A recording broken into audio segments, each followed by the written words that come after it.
মনের খবর জানেন কে? আল্লাহ সুবহানাহু আল্লাহর কসম দিয়ে বলি, আমার বাবা অনেকেই চেনেন, মৌলভী মোহাম্মদ শামসুল হক, আমার বড় নাম মাওলানা হারুন রশিদ, আমি তার আপন ছোট ভাই।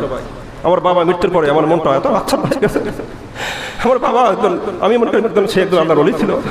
মৃত্যুর সময় তার জিহ্বাটা এমন করছিল, তার মৃত্যুর সময় আসলে দেখেন, মৃত্যু হলো মানুষের একটা কিয়ামত, মৃত্যু হলো কিয়ামতের প্রথম ধাপ।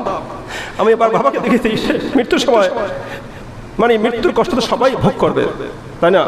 মৃত্যুর কষ্ট সবারই ভোগ করতে হবে। আমার বাবার মৃত্যুর সময় আমার মনটা মেমন নাড়া দিয়েছে, হায় হায় আমি আমার দৈবনটা এইভাবে কাটাচ্ছি। আসলে আমার তো বাবার কথা এইভাবে চলে যেতে হবে, থাকতে পারবো না, কারণ দুনিয়ার তো থাকার জায়গা নয়। আসলে আমি নিজেই তো নিজের নই। আমি কি নিজের? আমি কি নিজে আমার নিজের? আমি কি আমার নিজের? আমি তো আমার নিজের না, আমি তো আল্লাহর জন্য। কেন এত কেন এত আশা ভরসা, কেন এত পাগলামি দুনিয়াতে?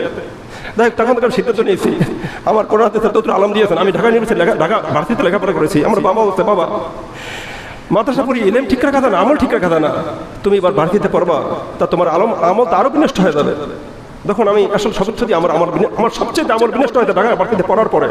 তখন বলছি আমার বাবা কেন বারবার বলেছেন ভার্সিটিতে পড়ার দরকার নাই। তখন আমি সব ছেড়ে দিয়ে আমি ছোট্টবেলার জীবনে আমি চলে এসেছি, না আমার আমল দরকার। কি দরকার? আমল। কারণ আমার তো কবর দিতে হবে, এই মৃত্যুর স্বাদ গ্রহণ করতে হবে। আসসালামু আলাইকুম ওয়া রাহমাতুল্লাহ।